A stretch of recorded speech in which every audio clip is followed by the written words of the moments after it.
Hello guys, welcome to Dixit tutorials, India's learning platform. तो guys, कल जो हमने पढ़ा था वो हमने राष्ट्रीय जो अखिल भारतीय कांग्रेस जो थी उसकी हमने स्थापना के बारे में पढ़ा था। आज हम जो पढ़ने वाले हैं, आज हम पढ़ने वाले हैं कि कैसे उग्र राष्ट्रवाद का उदय होता है। स्वदेशी आंदोलन का मूल्यांकन करेंगे, वो क्यों शुरू हुआ, क्या इसके पीछे क्या कारण थे। वही हम 1907 में जो सूरत में जो कांग्रेस का विभाजन हुआ था उसके बारे में भी आज हम विस्तृत चर्चा करने वाले हैं। तो गाइस, सबसे पहले मैं आज आपको बता देता हूं। सबसे पहले उग्र राष्ट्रवाद जो हुआ था, जो उग्र राष्ट्रवाद का जो उदय हुआ था उसके पीछे क्या प्रेरक तत्व रहे थे, वे क्या कारण रहे थे। देखो, पहला मैं आपको बता दूं,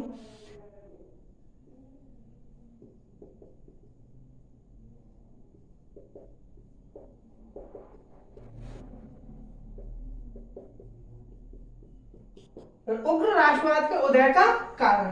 देखो, पहला जो कारण था वो क्या था कि जो अंग्रेजी राज्य के लोगों के बारे में, अंग्रेजी राज्य की सही पहचान उन्हें हो चुकी थी, सही पहचान हो चुकी थी। अब जो हो चुकी, अब आप बोलोगे कि सर अंग्रेजी राज की सही पहचान हो चुकी थी, तो इसके पीछे का क्या कारण थे। ठीक है, कि उन्होंने उनको पहचान लिया। तो सबसे पहले जो मैं बता दूं, 1892 में जो भारत परिषद अधिनियम था, भारतीय परिषद अधिनियम, इनके क्या किया, इनकी आलोचना की एवं इनके प्रावधानों से असंतुष्ट थे। आलोचना की एवं इसके प्रावधानों से असंतुष्ट थे। वही अगर मैं दूसरा कारण बता दूं, 1897 में क्या हुआ, पुणे में नाट बंधुओं पर बिना मुकदमा चलाए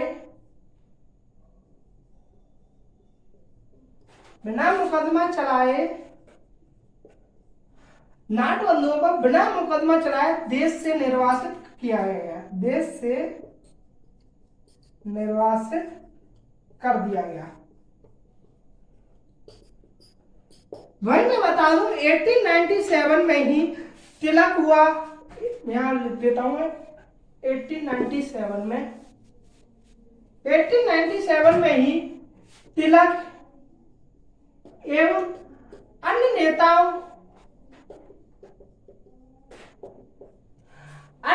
के खिलाफ राजद्रोह का आरोप लगाया।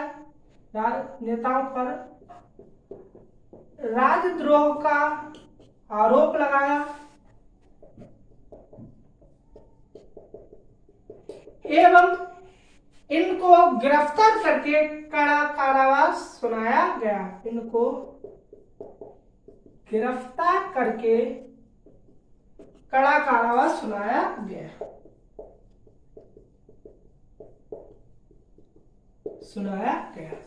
वही अगर मैं और जो महत्वपूर्ण जो बता दूं, अब आता है 1898 में। 1898 में क्या हुआ कि जो भारतीय दंड संहिता, मैं यहां लिख देता हूं, कि जो भारतीय दंड संहिता की जो धारा थी 124 ए, ठीक है, यहां लिख देता हूं मैं, 1898 में भारतीय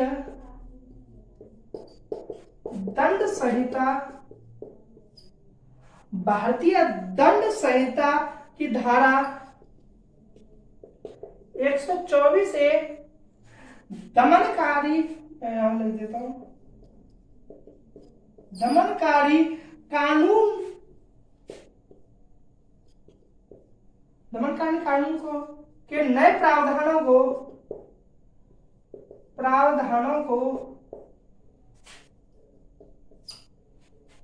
प्रावधानों के साथ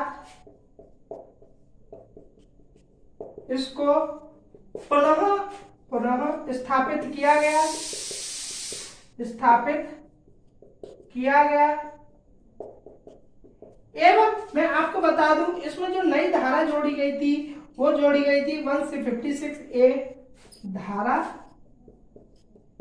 जोड़ी गई। ओके गाइस, अब मैं आपको बता दूं और 1904 में क्या होता है, ठीक है।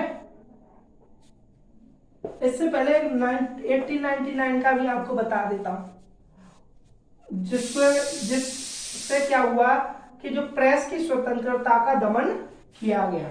मैं यहां बता देता हूं 1898 में जो वो था, क्या बोलते हैं 1898 में गोपनीयता कानून, क्या बोलते हैं उसका जो पूरा नाम था वो क्या था, कलकत्ता सॉरी गाइस थोड़ा पैर में दिक्कत है। 1898 में कॉर्पोरेशन एक्ट के द्वारा, मैं बता दूंगा, कलकत्ता कॉर्पोरेशन एक्ट के द्वारा जो सदस्यों की संख्या, कलकत्ता सदस्यों की संख्या कम कर दी गई। ठीक है, कलकत्ता कॉर्पोरेशन एक्ट के द्वारा सदस्यों की क्या है कि संख्या कम कर दी गई। किसमें कम कर दी गई, कलकत्ता निगम में, कलकत्ता निगम में। ठीक है, अब मैं आपको बता दूं जो 1904 में जो कार्यालय गोपनीयता कानून लाया गया, कार्यालय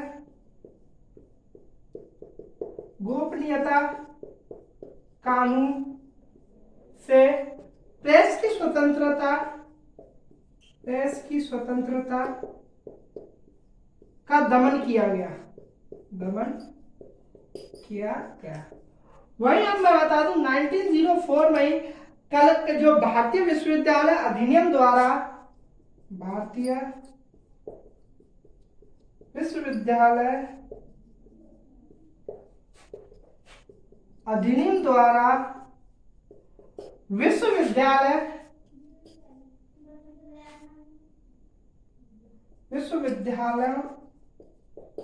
पर सरकारी नियंत्रण कड़ा कर दिया गया, सरकारी नियंत्रण कड़ा कर दिया। ठीक है, सरकारी नियंत्रण जो है वो कड़ा कर दिया गया। एवं इनको एक और पावर दी गई थी कि जो सीनेट द्वारा प्रस्ताव जो भी पारित होंगे उन पर क्या कर सकते हैं, ये वीटो कर सकते हैं। सीनेट द्वारा पारित प्रस्तावों पर वीटो को बोलते हैं निषेधाधिकार, वीटो कर सकते हैं। ठीक है, अब मैं आपको, ये तो वे थे जो अंग्रेजी राज्यों के जो अंग्रेजी राज्यों को जो सही पहचान जब कर पाए थे जो भारतीय लोग थे वो क्या थे, ये कुछ महत्वपूर्ण कारक थे।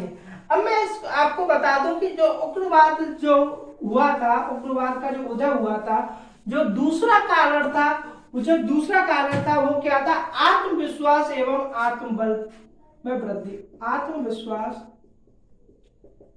एवं आत्मबल पर वृद्धि, आत्मबल में वृद्धि। अब मैं आपको बता दूं कि हम हर कोई, आप एग्जाम, मैं आपको हमेशा बोलता हूं कि खुद में क्या है, कॉन्फिडेंस लाओ। क्योंकि क्या होता है कि कॉन्फिडेंस से जब इंसान कोई काम करता है ना तो उसमें उस कार्य को पाने के लिए एक ललक पैदा होती है अंदर से कि नहीं ये मैं कर सकता हूं, अगर मैं नहीं किया तो कौन किया।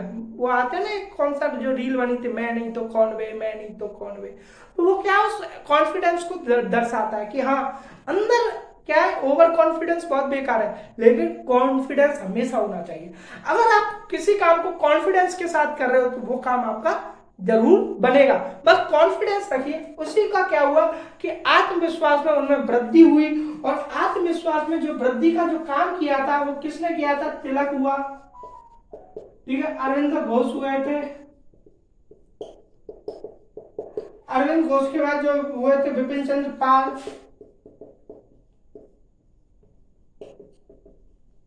चंद्रपाल, इन्होंने क्या किया, अपील की।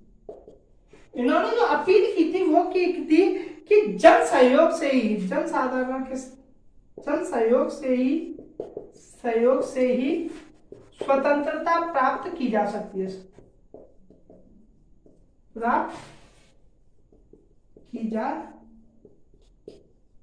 इन्होंने क्या बदल दिया कि जन सहयोग से ही स्वतंत्रता प्राप्त की जा सकती है। इसका मतलब क्या है कि उनमें एक आत्मविश्वास पैदा किया कि हाँ, तुम्हारे भरोसे ही देश की स्वतंत्रता टिकी हुई है, तुम्हारे भरोसे हमें क्या है, स्वतंत्रता मिल सकती है, इस देश को स्वतंत्र किया जा सकता है। ठीक है, वो किस वजह से किया गया था, क्योंकि उनमें एक आत्मविश्वास है और जन सहयोग, जो राष्ट्रवाद की भावना उनमें पैदा हो। ठीक है, अब जो मैं आपको जो तीसरा जो कारण था वो मैं तीसरा कारण बता देता हूं कि शिक्षा का विकास हो गया था। क्योंकि क्या है कि जो लोग थे वो पश्चिमी शिक्षा उन्होंने ग्रहण कर रखी थी। तो यहां मैं बता दूं, शिक्षा का विकास, शिक्षा के विकास से क्या हुआ, उग्र राष्ट्रवाद का उदय कैसे होता है मैं आपको बता देता हूं कि पश्चिमी शिक्षा इन्होंने ग्रहण की, पश्चिमी शिक्षा ग्रहण की,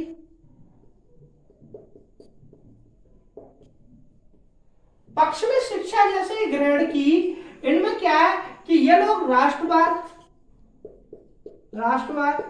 जनतंत्र एवं आमूल परिवर्तन की विचारधारा से परिचित हो चुके थे, विचारधारा से परिचित हो चुके। राष्ट्रवाद, जनतंत्र और आमूल परिवर्तन की विचारधारा से परिचित हो चुके थे। वही अगर मैं इसका जो दूसरा और जो कारण था वो मैं बता दूं कि जो बढ़ते हुए पश्चिमीकरण के, बढ़ते हुए पश्चिमीकरण के विरुद्ध प्रतिक्रिया। इसका मतलब क्या है कि जो विवेकानंद थे, स्वामी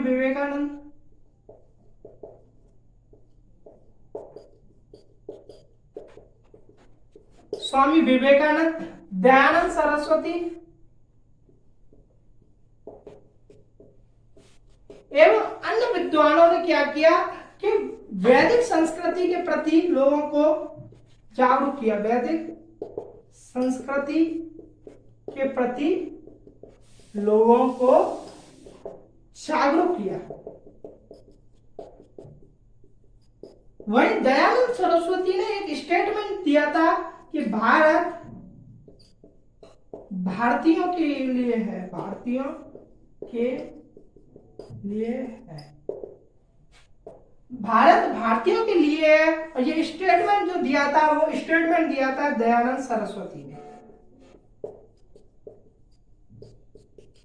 गाइस, ये क्वेश्चन बनता भी है कि भारत भारतीयों के लिए है, यह कथन किसने दिया था? तो ये कथन किसने दिया था?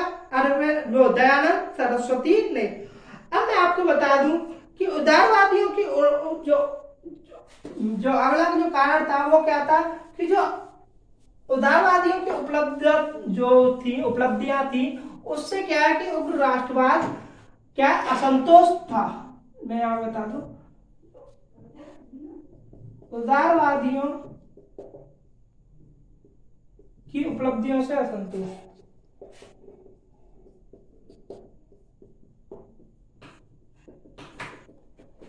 ठीक है, मैं आपको बता दूं क्योंकि जो उदारवादी थे वो एक नीति अपनाते थे। वो नीति क्या थी? क्षमा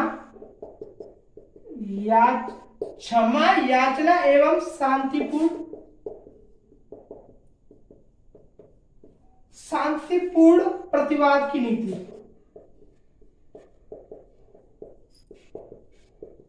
ठीक है, क्या है? क्षमा याचना एवं शांतिपूर्ण जो प्रतिवाद की नीति जो उदारवादियों ने अपनाई थी, इसको क्या किया? जो उग्र राष्ट्रवादी थे उन्होंने एक संज्ञा दी इसको, उस संज्ञा का नाम क्या था? राजनीति भिक्षावृत्ति। राजनीति भिक्षावृत्ति की संज्ञा दी। ठीक है, क्षमा याचना एवं शांतिपूर्ण जो प्रतिवाद की नीति को उन्होंने क्या बोला, राजनीतिक भिक्षावृत्ति है ये तो। ठीक है, एक संज्ञा दी, किसने दी ये संज्ञा, उग्र राष्ट्रवादियों ने दी थी। अब जो अनदर जो रीजन है वो मैं आपको बता दूं, वो क्या था, जो लॉर्ड कर्जन की प्रतिक्रियावादी नीति, लॉर्ड कर्जन की प्रतिक्रियावादी नीति,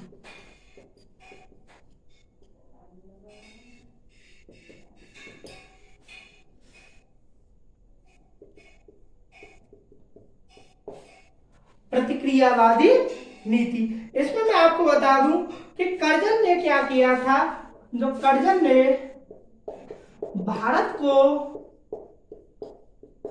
एक राष्ट्र मानने से इनकार कर दिया, एक राष्ट्र मानने से इनकार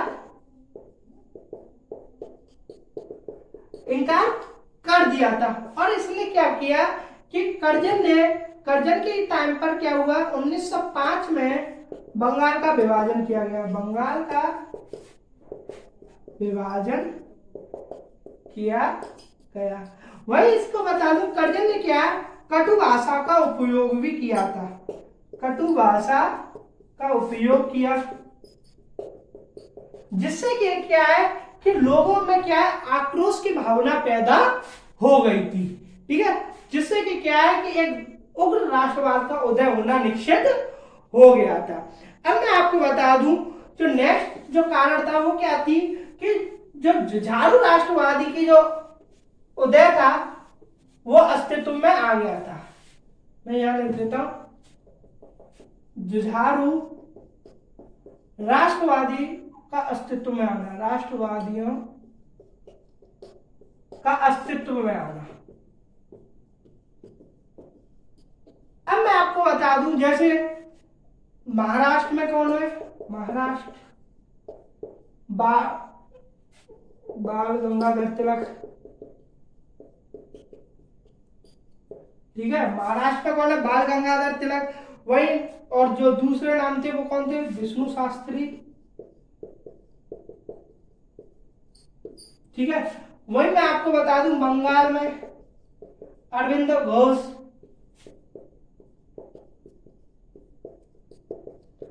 ठीक है, अरविंद घोष के बाद जो नाम आता है वो आता है अश्विनी कुमार दत्ता का।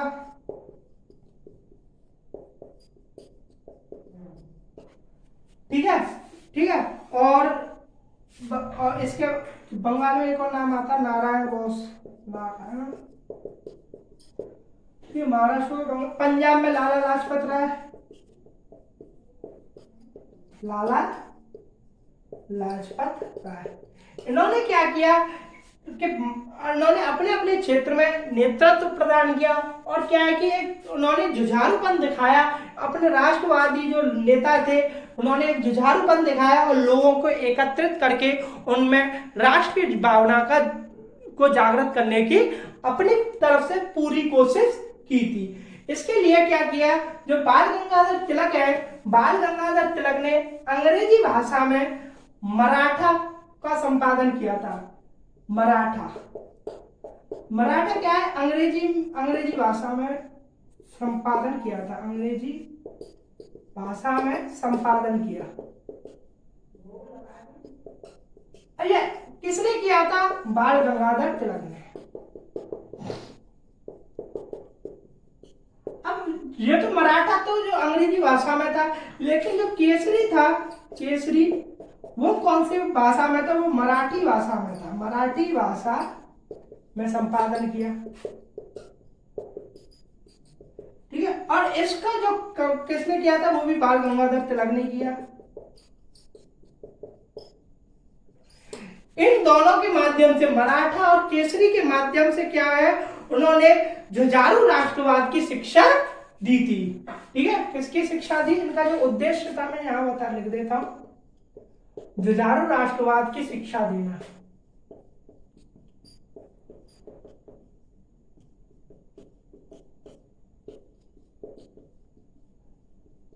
की शिक्षा देना। ठीक है, ये थे क्या मुख्य कारण किसके, उग्र राष्ट्रवाद के उदय की।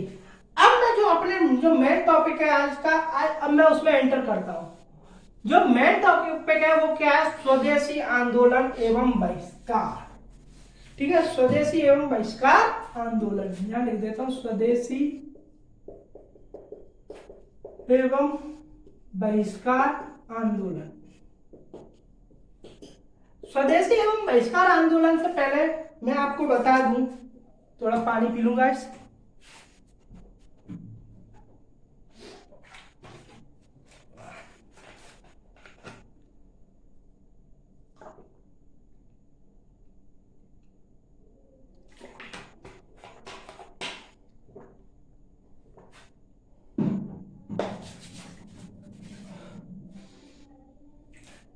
बता दूं कि लोगों को विभाजित करने हेतु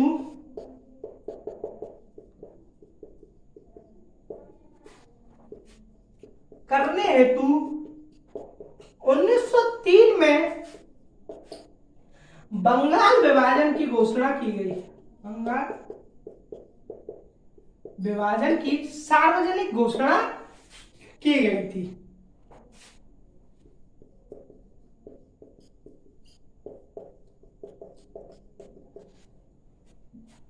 ठीक है, और जो उन्होंने तर्क दिया था बंगाल विभाजन का, जो उन्होंने तर्क दिया था वो तर्क मैं आपको बता देता हूं। तर्क दिया था कि प्रशासनिक कार्यों में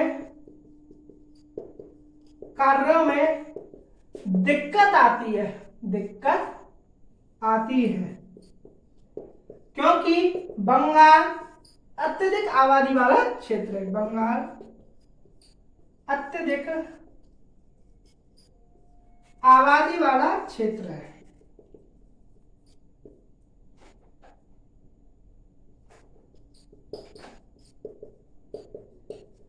और जो इन्होंने बंगाल का जो विभाजन किया था वो दो आधारों पे किया था। जो पहला आधार था वो था धर्म के आधार पर, वहीं दूसरा जो आधार था वो कौन सा था?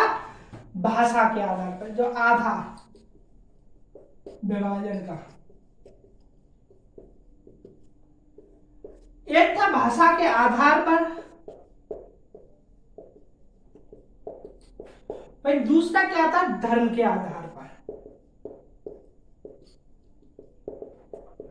धर्म के आधार पर। अब मैं आपको बता दूं कि 1903 से लेके 1905 तक, ठीक है, उदारवादी नेताओं ने इस विभाजन का विरोध किया था। ठीक है, और जो विरोध करने में जो प्रमुख लोग थे मैं आपको नाम बता दूं, जैसे सुरेंद्रनाथ बनर्जी हुए,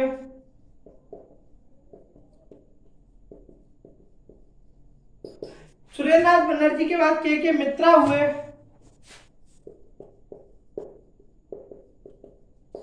के मित्रा के बाद पृथ्वी चंद्र राय हुए,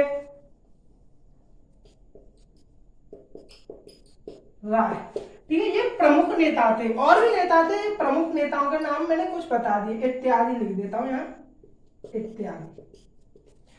ठीक है, अब क्या हुआ कि सुरेंद्रनाथ बनर्जी हुए, के मित्रा हुए, पृथ्वीचंद्र राय हुए, इन्होंने क्या किया? बंगाल विभाजन का विरोध किया था। और इन्होंने क्या किया कि जो अंग्रेजी सरकार को क्या सौंपे? प्रार्थना पत्र सौंपे। ठीक है, इन्होंने सभाएं की, ठीक है, निंदा प्रस्ताव पारित किए, लेकिन क्या हुआ? इनको कोई भी ऐसा संतोषजनक इनको क्या रिजल्ट नहीं मिला। इन्होंने क्या किया? हितवादी, संजीवनी और बंगाली जैसे पत्रों का इन्होंने क्या किया? इन्होंने सहारा लिया किस? बंगाल विभाजन के विरोध में। मैं आपको बता दूं कौन कौन से। संजीवनी, ठीक है, हितवादी एवं बंगाली जैसे पत्रों के माध्यम से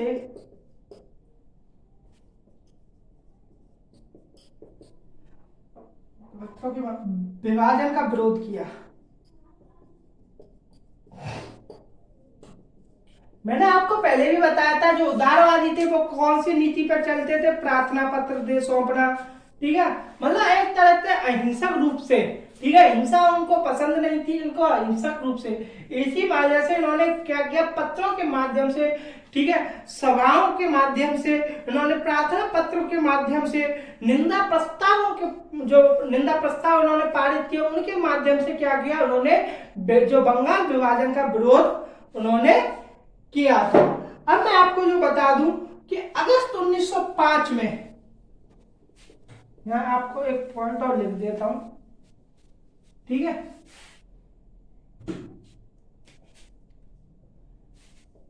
एक आता जुलाई 1905।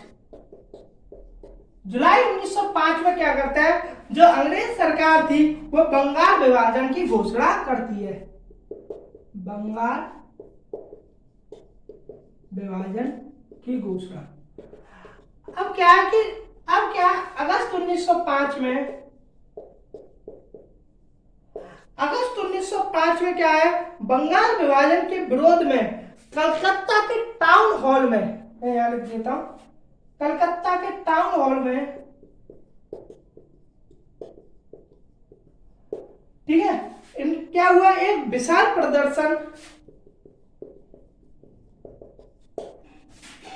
विशाल प्रदर्शन आयोजित किया गया, चित किया गया एवं स्वदेशी आंदोलन की घोषणा की गई,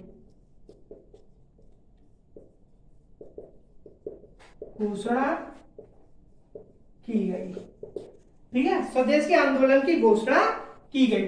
लेकिन क्या है, 6 अक्टूबर 1905 को इन्होंने क्या किया, 6 अक्टूबर 1905 को शोक दिवस मनाया, 6 अक्टूबर 1905 को क्या किया, शोक दिवस। अब आप बोलोगे सर जुलाई में घोषणा की गई, अगस्त में स्वदेशी आंदोलन चलाने पर निर्णय लिया गया, लेकिन अगर करना था तो शोक दिवस तो जुलाई में करते। इन्होंने 6 अक्टूबर 1905 को शोक दिवस क्यों मनाया, क्योंकि मैं आपको बता दूं कि विधिवत रूप से बंगाल का विभाजन किया गया, बंगाल का विभाजन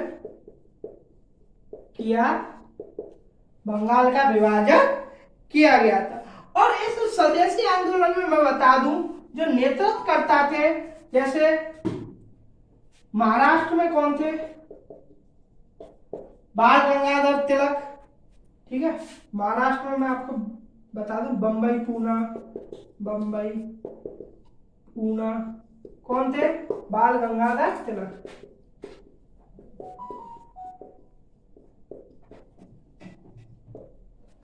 ठीक है। और क्या थे, जैसे दिल्ली में कौन थे, सैयद हैदर राजा, दिल्ली में सैयद हैदर राजा, ठीक है। पंजाब में कौन थे, लाला लाजपत राय,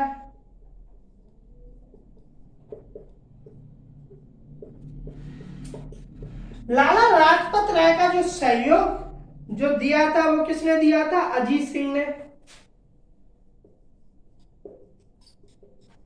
ठीक है। जो मद्रास में चिदम्बरम पिल्लाई,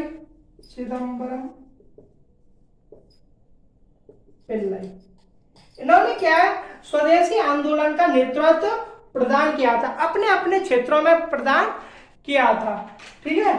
महाराष्ट्र जैसे बंबई पूना में बाल गंगाधर तिलक हुए, दिल्ली में सैयद हैदर राजा हुए, पंजाब में लाला लाजपत राय और अजीत सिंह हुए, मद्रास में चिदम्बरम पिल्लई हुए। अब क्या है कि 1905 में जो कांग्रेस का वार्षिक अधिवेशन होता है, ठीक है, और उस वार्षिक अधिवेशन की जो अध्यक्षता करते हैं वो कौन करता है, गोपाल कृष्ण गोखले।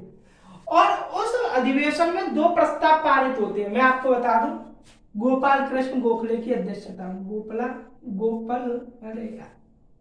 कृष्ण गोखले क्या कौन है, ये अध्यक्ष,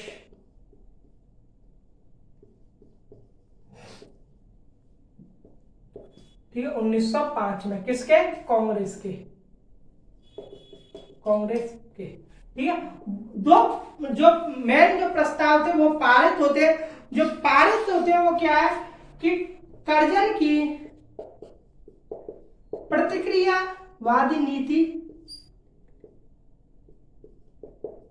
वादी नीति और कर्जन की प्रतिक्रियावादी नीति और बंगाल बंगाल विभाजन की आलोचना, बंगाल विभाजन की कड़ी निंदा, निंदा या आलोचना। ठीक है, वही जो दूसरा प्रस्ताव पारित होता है वो होता है स्वदेशी आंदोलन को स्वीकृति देना, को स्वीकृति, विदेश स्वदेशी आंदोलन को स्वीकृति देना। ठीक है, अब बंग भंग विरोधी जो भी वो थे समर्थक लोग थे उनको क्या है अपना समर्थन देना। जो गोपाल कृष्ण, ये क्वेश्चन बनता है कि 1905 में कांग्रेस के वार्षिक अधिवेशन की अध्यक्षता किसने की थी, और ये आपको अब पता चल गया। इस क्या है स्वदेशी आंदोलन में क्या हुआ मैं आपको बता देता हूँ। स्वदेशी आंदोलन में जैसे जो विदेशी वस्तुएं थी उनको जलाकर होली मनाई गई थी। ठीक है, उनको जलाकर राख कर दिया गया था। जो भी विदेशी दुकान थी उनके सामने धरना प्रदर्शन किया गया था। ठीक है, नेताओं, मैं आपको बता दूं, नेताओं के लोगों ने जो हुआ, नेताओं ने लोगों से एक अपील भी की थी कि वो स्कूलों, जैसे स्कूल हुए, कॉलेज हुए या फिर कोई भी सरकारी कार्यालय हुए या कोई भी सेवा ले रहे हो उनको क्या कर दे, त्याग दे।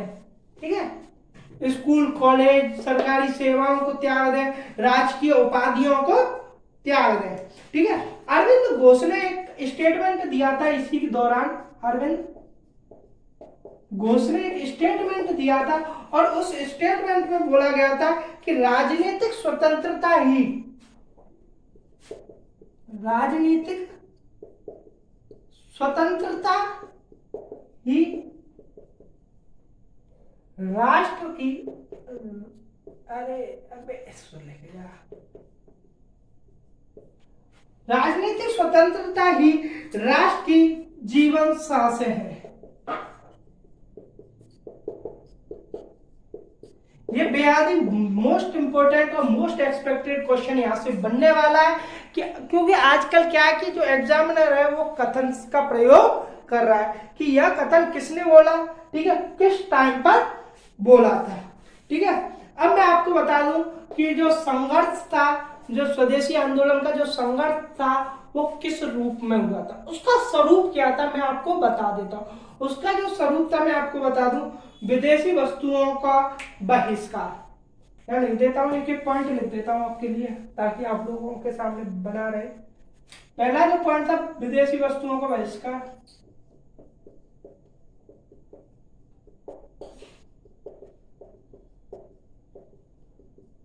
ठीक है, जो दूसरा जो वो था जनसभा एवं विरोध प्रदर्शन।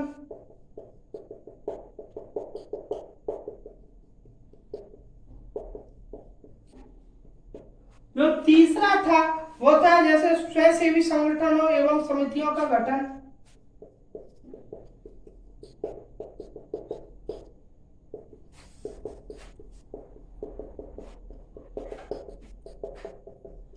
अब मैं आपको बता दूं समिति एवं स्वयं संगठनों का गठन के दौरान क्या किया, अश्विनी कुमार दत्ता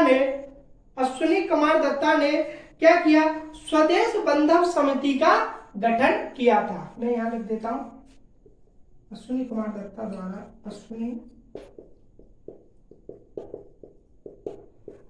कुमार दत्ता ने क्या किया था, जो एक समिति का गठन किया था, उस समिति का नाम था स्वदेश, दिख रहा है नहीं या इंक डालू, इंक डालू, ठीक दिख रहा है, ओके डन। स्वदेश बंधव समिति,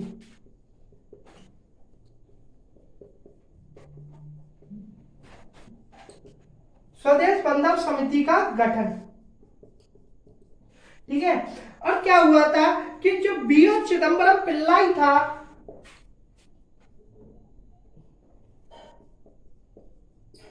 चिदम्बरम पिल्लाई, इसने भी क्या किया, एक गठन किया था। जो इसने जो गठन किया था वो जो किया था स्वदेशी संगम। क्या किया था, स्वदेशी। लेकिन इस दौरान क्या करता है, ये अकेला नहीं था, इसके साथ कुछ वकील थे, ठीक है, और सुब्रमण्यम शिवा था, ठीक है, प्लस यहाँ लिख देता हूं सुब्रमण्यम शिवा,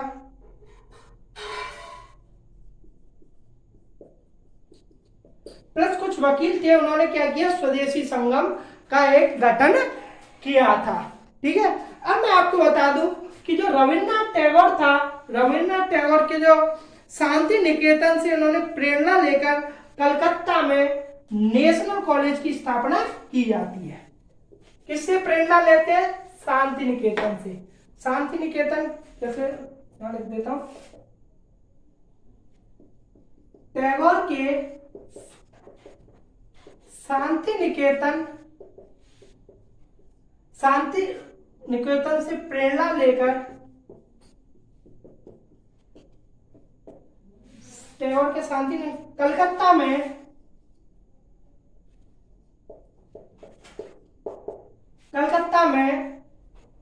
नेशनल विश्वविद्यालय, नेशनल स्कूल खोला गया।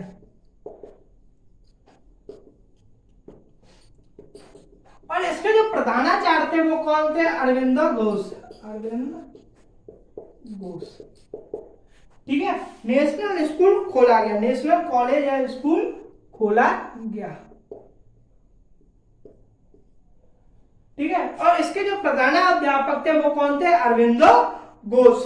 अब मैं आपको एक और बता दूं कि 15 अगस्त 1906 को एक नेशनल काउंसिल ऑफ एजुकेशन की स्थापना की गई थी, ठीक है। और वो किसके लिए की गई थी, जो साहित्यिक, वैज्ञानिक एवं तकनीकी शिक्षा के लिए। यहां लिख देता हूं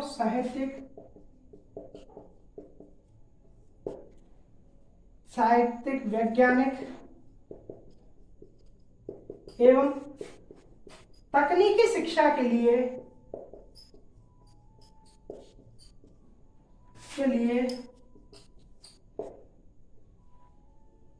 15 अगस्त 1906 को नेशनल काउंसिल ऑफ एजुकेशन की स्थापना की गई। नेशनल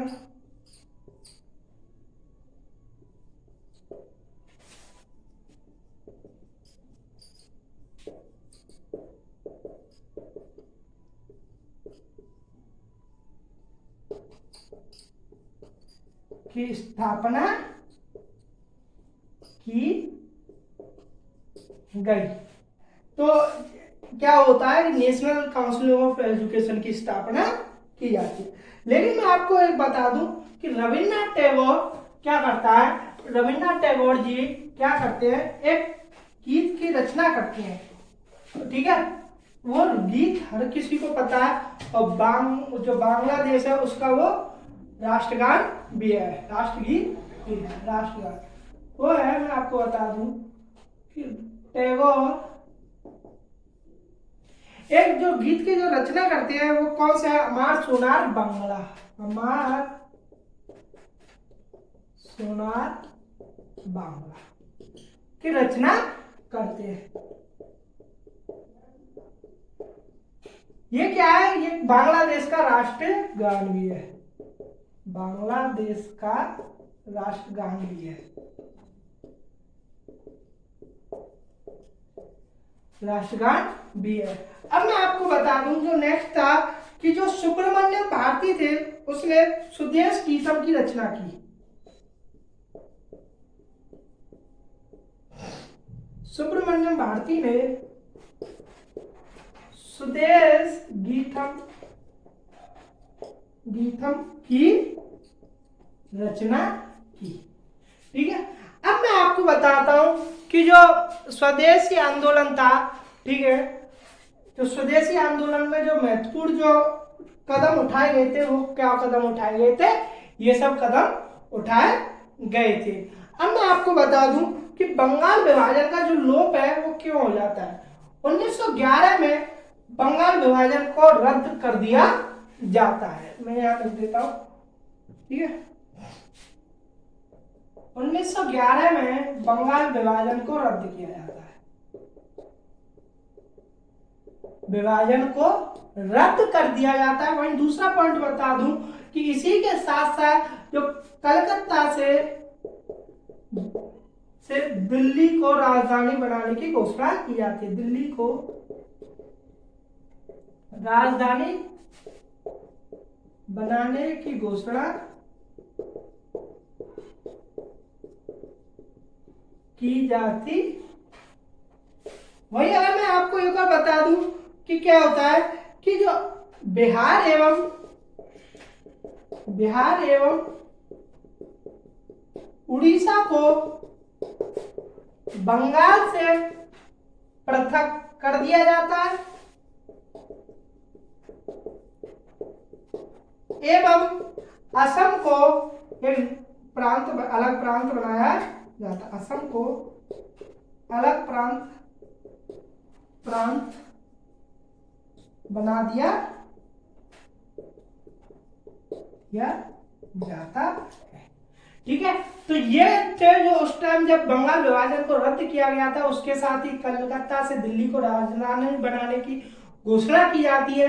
वही बिहार और उड़ीसा को क्या करते हैं, बंगाल से पृथक कर दिया जाता है और असम को एक नया प्रांत बना दिया जाता है।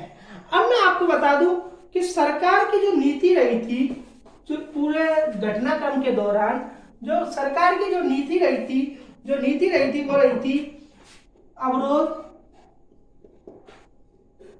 देन सांत्वना एंड देन दमन। ठीक है, ये किसकी नीति रही थी, सरकार की नीति। ठीक है, मैं आपको बता दूं सरकार की जो दमन नीति थी उसके तहत क्या था, सरकार की जो दमन नीति के तहत मैं आपको बता दूं राजद्रोह सभा अधिनियम पारित किया। ठीक है, राजद्रोही सभा अधिनियम पारित किया गया 1907 में। ठीक है, भारतीय समाचार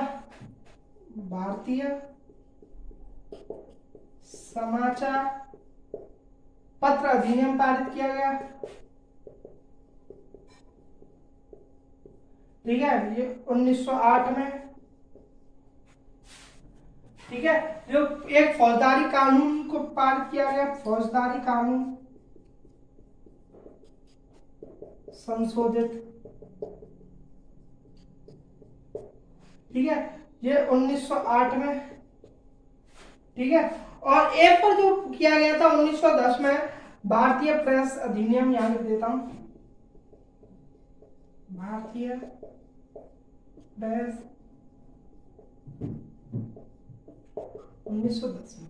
दमनकारी नीति के तहत क्या क्या राजद्रोही सभा अधिनियम पारित किया, भारतीय समाचार पत्र अधिनियम पारित किया गया, फौजदारी कानून संशोधित किया गया। ठीक है, और भारतीय प्रेस अधिनियम पारित किया था। तो गाइस आज के लिए इतना ही। ठीक है, आज हमने क्या किया, उग्रवादियों का जो उदय के कारण पढ़ लिए। हमने क्या पढ़ लिया, हमने पढ़ लिया स्वदेशी आंदोलन का भी मूल्यांकन पढ़ लिया। तो अब क्या है कि अब हम राष्ट्रीय आंदोलनों में हम प्रवेश कर चुके हैं। धीरे धीरे क्या है अब हम पढ़ेंगे, जैसे 1909 का माल्य मिंटो सुधार भी हम पढ़ेंगे। ठीक है, माल्य मिंटो अधिनियम। ठीक है, पर पढ़ेंगे धीरे धीरे, सब कुछ पढ़ेंगे। फिर जैसे जैसे हमारा जैसे प्रथम विश्व युद्ध के बारे में भी पढ़ेंगे हम। ठीक है, होम रूल आंदोलन को भी पढ़ेंगे। ऐसे क्या कि हम अब अपने जो राष्ट्रवादी आंदोलन जो चलेंगे ना, हम उनमें अब प्रवेश कर चुके हैं और इसमें कांग्रेस एक महत्वपूर्ण भूमिका निभाने वाली है। 1907 में क्या हुआ कि सूरत में कांग्रेस का विभाजन होता है। उसमें क्या है, स्पष्ट तौर पर एक नरमपंथी और एक गरमपंथी विचारधारा सामने आती है।